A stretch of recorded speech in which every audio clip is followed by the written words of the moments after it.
Hi, today we're gonna talk about Gisèle Pelicot, the Mazan assault case.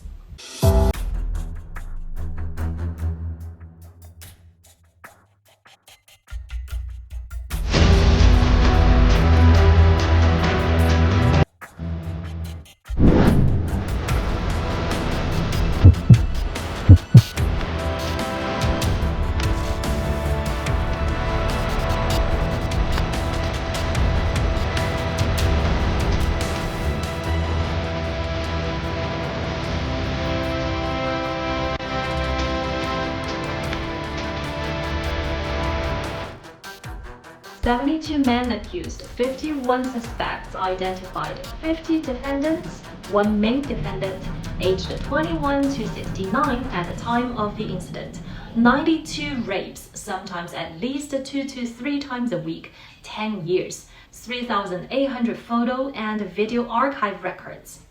These shocking figures are all related to the recent case that shocked France and the whole world, the rape case of Dominique Pelicot against his wife, now ex-wife, Gisèle Pelicot. Mazan is located in the Provence-Alpes-Côte d'Azur region in southeast France. In this quiet town with a population of only 6,200, there lives an ordinary couple, husband Dominique and wife Gisele. They have 2 sons, David and Florian, and a daughter named Caroline. The retired couple's 3 children and 7 grandchildren regularly vacation at the house they rent in Mazan. The days seemed to be peaceful and happy. One day in July 2011, Dominique, then 58 years old, bought the powerful anti-anxiety drug Temesta in town. Back home, he secretly added the chemicals to his wife Gisele's dinner, drinks, and food. Not long after, Gisele fell into a coma, completely losing consciousness, and her body collapsed on the bed. As the night falls, this peaceful home is slowly shrouded in shadow. Dominique came to his computer and calmly opened Coco.fr website, which is a secret platform for sexual predators and child criminals to communicate. The website was linked to more than 23,000 French criminal cases between 2021 and 2024 alone. Dominique entered the private chat room of Coco.fr's Asson and Sue section, which means without her or his knowledge, and sent the nude photos of Gisele with her face hidden, extending invitations to other men to rape his wife. The men who accepted the invitation were then given Dominique's number and officially entered the process. They waited anxiously and expectantly for the day when Dominique would send the message for the appointment day. "Tonight, my home, don't be late. I'm ready. It's going to be fun this time." The invited men mostly come from ordinary jobs, including civil servants, ambulance workers, soldiers, prison guards, nurses, journalists, city councillors, and truck drivers. The youngest was 21 and the oldest was 69 at the time of the incident. Beneath their seemingly ordinary masks lie perverted desires. The men followed very precise procedures and arrived at the small town of Mazan as scheduled, parking their cars far away from Dominique's house to avoid being noticed, and wait an hour to make sure the pill takes effect. All participants strictly abide by Dominique's requirements and do not wear perfume or smoke beforehand. An hour later, they cautiously arrived at the door of this ordinary house, fearing to attract the attention of the neighbors, and then gave the secret code they had agreed with Dominique in advance. They entered the dimly lit house and, at Dominique's request, took off their clothes in the kitchen or living room so as not to leave anything behind in the bedroom. They walked into the bedroom, where only a small lamp illuminated Gisele's sleeping naked body. They couldn't help but feel excited, and their heart beat faster. The man walked up to her wordlessly, but with an unspoken understanding among themselves. Everyone took their turn to perform atrocities on her, and their inner perverted desires were satisfied. Gisele's husband was in the corner of the bedroom, watching everything quietly and calmly, directing the atrocity. The men then watched the video together. It's really exciting. She seemed to be sleeping more deeply today, and we were able to stay a little longer this time. This moment captured may be the most perfect one. Dominic indulges in this perverted act with these men. Not only was he the perpetrator, planner, and commander of the rape, he also recorded every sexual assault and meticulously archived it on his computer. These videos are not only a means for him to satisfy his desires and power, but also his perverted trophies and insurance to prevent other sexual perpetrators from threatening him.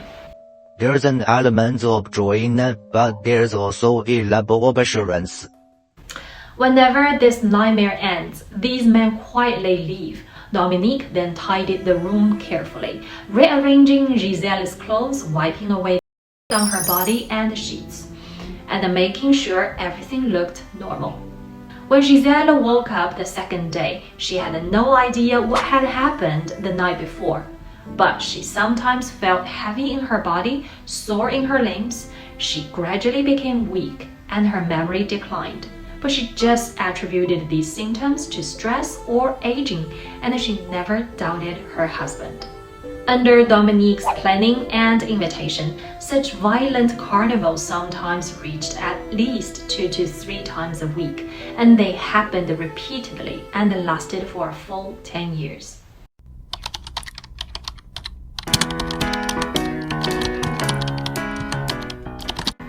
On September 12, 2020, in the small town of Carpentras in southeast France, the sun shone through the skylight of the shopping mall on the bustling crowds. A woman is shopping at the Leclerc supermarket. She suddenly became vaguely aware of a strange feeling coming from under her skirt. She turned around, glanced at the people around her, and finally locked onto a man. He held a mobile phone in his hand, his posture deliberately low-key. She quickly reported to the store's security guard that she had been secretly filmed by a voyeur. The security guard immediately stopped the man. He was Dominique. At that time, his face was calm and he was extremely cooperative. When the security guard checked his mobile phone, he found many porn films and several videos of 3 women under the skirt taken at Leclerc. These videos were all taken that day, so the security guard decided to ask his colleague to call the police. The local police arrived at the scene and took Dominique to Avignon police station for questioning. Police found a video camera, a camera, and condoms in his bag. Dominique claimed that he wouldn't normally do such a thing. It is just because his wife was away from home for a month and he got the urge. He was temporarily released, pending the investigation into 2 mobile phones, a laptop, and other digital devices confiscated from his home. At first, police thought they were dealing with an absconding case, but when they opened a folder named Abuse, they discovered a shocking 3,800 videos and photos showing multiple men taking turns sexually assaulting an unconscious woman. The videos span an entire decade. November 2nd, 2020. Hello, Gisele. This is the Avignon police station. We need you to come up to the police station for investigation. At the police station, the police showed Gisele a photo, but she did not recognize the man and woman sleeping in the photo. But when the police showed her a second photo, she began to realize what has happened to her. On the same day, Dominique was formally arrested by the police on suspicion of sexual violence, organizing gang rape, and shooting non-consensual images and videos. Detectives listed a total of 92 rapes committed by 72 men, of whom 51 identified. When Gisèle's eldest son, David, found the news, he hung up the phone, rushed to the bathroom to vomit. Their younger son, Florian, slumped into a chair, and their daughter, Caroline, was in shock and pain.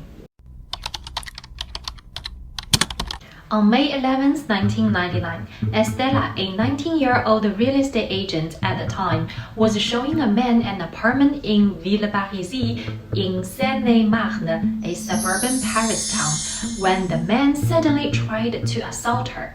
Estella managed to escape after fighting back and then called the police. In 2010, Dominique was arrested after absconding a female customer at the Carrefour supermarket in Collégien. He was fined €100. After his arrest, his DNA was then supposedly found to match the DNA found on Estella's shoes in 1999. But for some reasons, the police did not link the two cases together. After Dominique was arrested for sexually assaulting Gisele in 2020, his DNA was successfully matched to the DNA in the Villeparisis case, and Dominique later admitted that he had attempted to rape Estella. On December 4, 1991, the body of a 23-year-old real estate agent, Sophie Narme, was found naked and face down on the carpet of an apartment in the 19th arrondissement of Paris. Before her death, she was raped and then strangled with a belt. On October 14, 2022, Dominique was accused of raping and murdering Sophie, but he denied the accusation. As the investigation of the Mazan case gradually progressed, the police discovered that there was another female victim in Dominique's videos. Her name is Celia, the wife of Dominique's apprentice Jean-Pierre Maréchal. Under Dominique's guidance, they drugged and raped her at home. On Dominique's computer, the police also found secretly photographed photos of his two daughters-in-law taking showers. He also has a folder named Nude Daughter. In that folder, they found photos of his daughter lying naked when she was around 30 years old. In the photo, his daughter was in a coma. However, Dominique denied during the trial that he had drugged or sexually assaulted his daughter, daughter-in-law, or grandchildren. But he could not deny that he regarded his daughter and daughters-in-law as the object of his desire and silently violated them both mentally and physically. We can't help but ask, what kind of original family background and experience made Dominique such a pervert?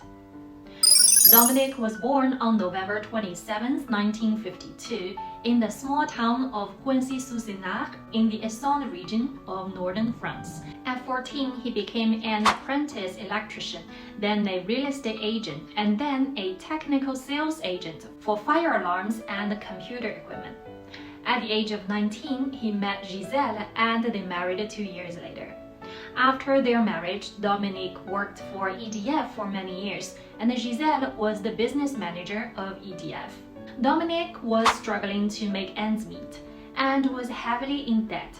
His brother Thierry lent him €75,000, which Dominique never repaid.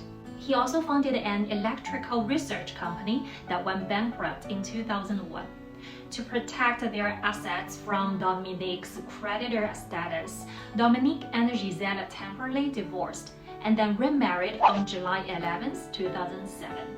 After retiring in March 2013, they moved to Mazan in southeast France, where the crime occurred. After the trial began, the examining judge assigned him 2 psychologists and 2 psychiatrists for analysis. Dominique began by recounting his childhood. I was born into a broken and conflict-ridden family. My father was violent towards my mother. For many years, my father sexually abused a young girl who was adopted into our family. His brother Thierry later added that their father also invited other men to rape the girl. When I was 9 years old, I went to a clinic to be treated for a head injury caused by my brother.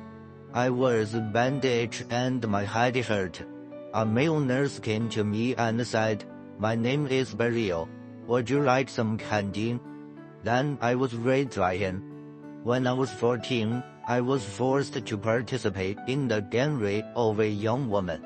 He told the judge that a person is not born a pervert, but slowly becomes one.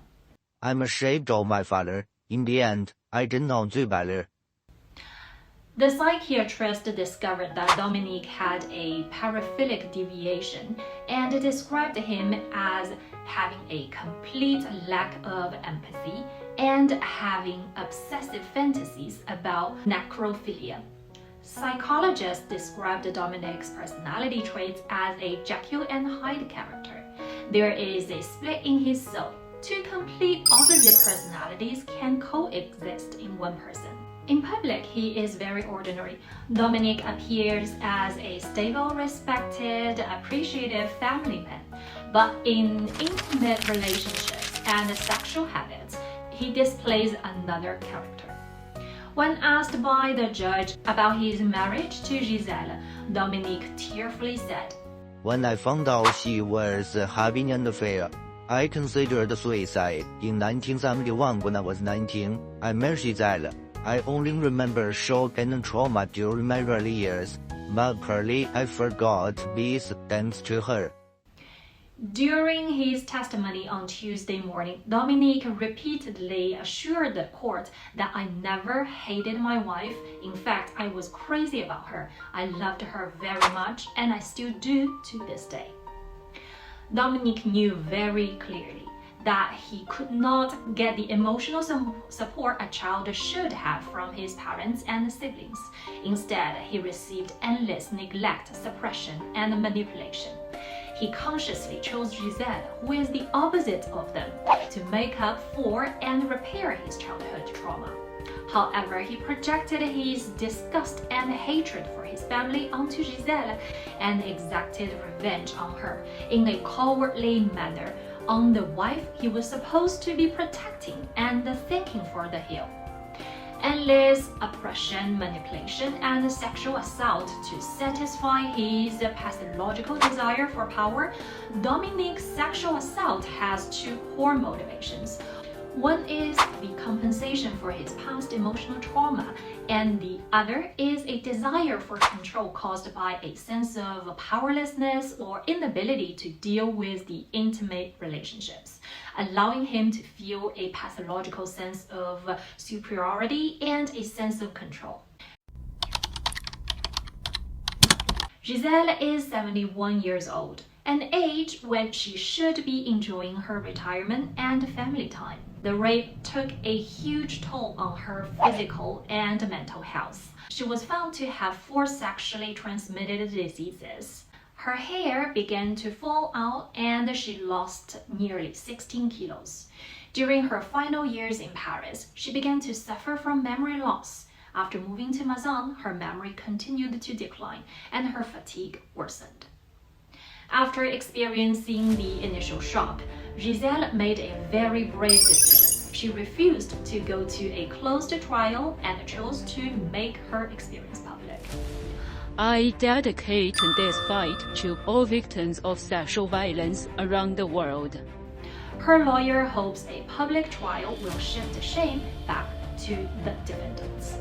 The fallout from the case could accelerate the evolution of French law, like the 1978 Aix rape trial of 2 Belgian tourists in Marseille. The French law since 1980 has defined rape as any sexual act committed by force, coercion, threat, or surprise, or oral genital penetration without reference to the presence or absence of consent. This case is not only a judicial trial, but also an indictment of the society's deep-rooted gender violence, long-standing patriarchal structures, and the objectification of women. For the ordinary people like us, we should also think about how to identify these social paths before something unfortunate happens to us.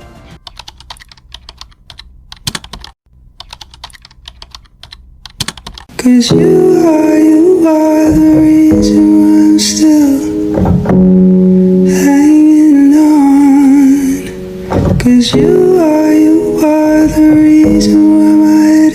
still above water.